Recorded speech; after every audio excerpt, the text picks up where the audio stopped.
पहले honey trap, फिर अपहरण, उसके बाद करोड़ों की फिरौती, भागने का प्लान। पर क्या हो जब इतनी गहरी साजिश के बाद अपराधियों के साथ ही कांड हो जाए। जी हाँ, दरअसल बिहार के जमुई में फिरौती के रूप में मोटी रकम वसूलने के लिए और रातों रात करोड़पति बनने की चाह ने अपराधियों को बुरा फंसा दिया। 2 युवकों की अपहरण की घटना न केवल चर्चा की विषय बन गई, बल्कि ये घटना सुर्खियों में भी छाई हुई है।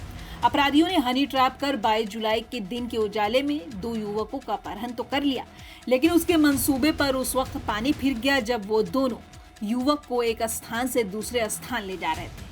तभी गाड़ी का तेल खत्म हो जाता है और फिर जी हाँ, जानकारी के अनुसार अभिमन्यु कुमार और चंदन मिश्रा नाम के 2 युवक सोमवार की रात झाझा इलाके के मनछेदरा के पास से अपनी थार गाड़ी पर सवार होकर गुजर रहे थे। तभी सड़क पर एक महिला के हाथ देने के बाद जब अपनी थार को लोगों ने रोका, तब अपराधियों ने उनकी थार गाड़ी के साथ उन दोनों को अगवा कर लिया।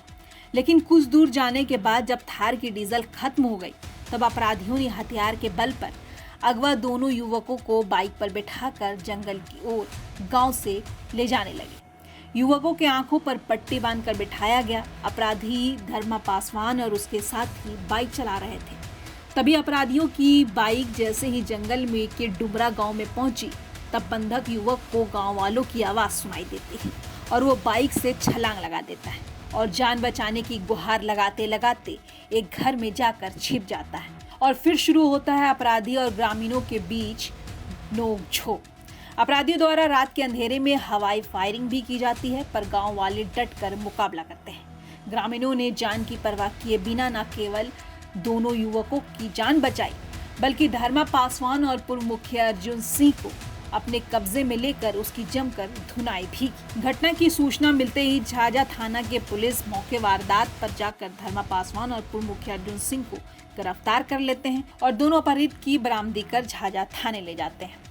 देखिए, जो अपहृत हैं इनका फाइनेंशियल बैकग्राउंड अच्छा है और इसी कारण से इनकी रेकी विगत मुझे लगता है 6-7 दिनों से की जा रही थी और एक महिला का भी सहयोग किया गया। मुझे लगता है कि व्हाट्सएप के थ्रू जो अपहृत थे उनको ट्रैप करने का प्रयास किया गया और सुनसान जगह झाझा में जंगली क्षेत्र में बुला करके इनका अपहरण कर लिया गया। जो अपराध कर्मी हैं वो काफ़ी कुख्यात धर्मा पासवान और उनका जो पूरा गैंग है जो दसों साल से यहाँ पे आपको एक्टिव रहा और विगत 1-2 साल से इनके द्वारा वाइट कॉलर जॉब किया जा रहा था और ऐसा कोई इनके बारे में कोई सूचना हम लोग को नहीं मिली। तो जब इन जो थार गाड़ी से जो अपहृत हैं वो अपना वहाँ पे गए थे, इनकी किडनैपिंग कर ली गई और साथ में ड्राइवर का भी किडनैपिंग कर लिया गया।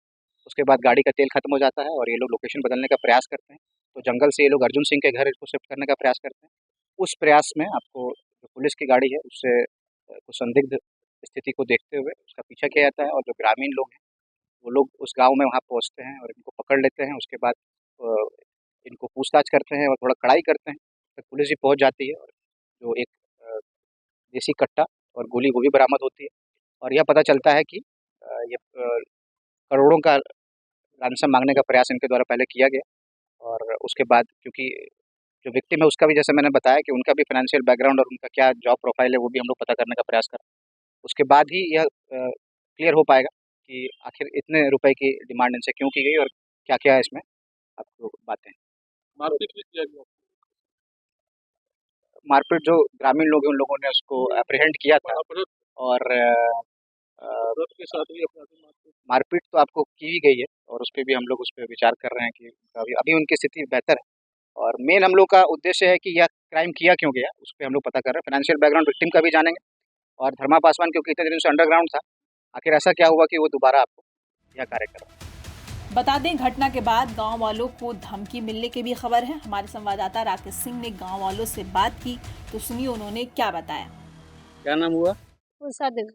यदि जानकारी मिली कि आप लोगों को धमकी मिल रही है, किस बात की धमकी मिल रही है और क्या कहा जा रहा है? धमकी मिल रहा है कि गांव में हम लोग को पकड़ के मार के पकड़वाए को आएगा तो ये गांव पर फिर हम काम काज करेगा, डरवाएगा। अब किसी की मार देगा, खाने कमाने के आदमी को बोलूसन है उसको के चोर बात मतलब किसी की ना होता है, कुत्ता किसी की ना होता है।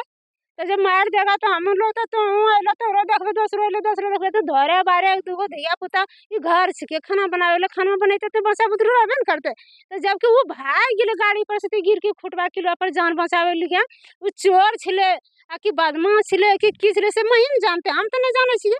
तो मैं जान के तो भाग ले तो कहते भैया ये हमारा आदमी के ऐसे ऐसे घटना के नीचे हम अगर पकड़बे और लगबे कि तू सामान दूसरे पर फैल को पर ताने लगो 4 गोली तो मिस हो गई। अरे गोली काम नहीं करे ला जो काम नहीं कर कितना आदमी मरी तो रहे। आप क्या बोलते हैं वो लोग बोलता है कि यही पकड़ के हमरो पकड़ के कावल पकड़ दिया हम भाग जाएगा।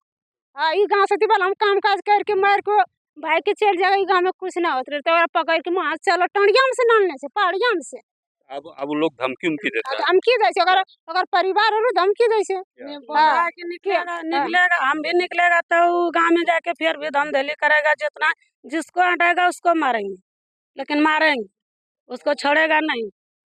तो मैंने वो जो धर्मा पासवान पकड़ाया है उसके आदमी धमकी देते हैं। धर्मा पासवान भी बोलता है और उसको भतीजा भी बोलता है। उसको हर आदमी अगल बगल वाला बोलता है कि हमको अभी निकलने दीजिए तब बताएंगे। अब इस घटना को लेकर जो चर्चा है उसकी बात भी कर लेते हैं। भले ही पुलिस इस मामले में अभी खुलकर बोलने से बच रही है, लेकिन सूत्रों से मिली पुख्ता जानकारी के अनुसार Abhimanyu Kumar chit fund company के जरिए सैकड़ों लोगों को करोड़ों रुपए का चूना लगाकर फरार चल रहा था। चर्चा जोरों पर है कि अभिमन्यु कुमार ने जमुई जिला के विभिन्न इलाकों से सैकड़ों लोगों से ये कहकर एसटीए में पैसा लगाया था कि नुकसान होने पर वो सारा पैसा वापस कर देगा। लेकिन जब लोगों का पैसा डूब गया और सभी अभिमन्यु कुमार से पैसे लौटाने को कहने लगे तो वो कई तरह के बहाने बनाने लगा। इससे तंग आकर लोगों ने हिस्ट्री शीटर धर्मा पासवान से संपर्क स्थापित किया और धर्मा पासवान ने इस घटने को अंजाम दिया। जमुई से राकेश कुमार सिंह की रिपोर्ट, बिहार तक।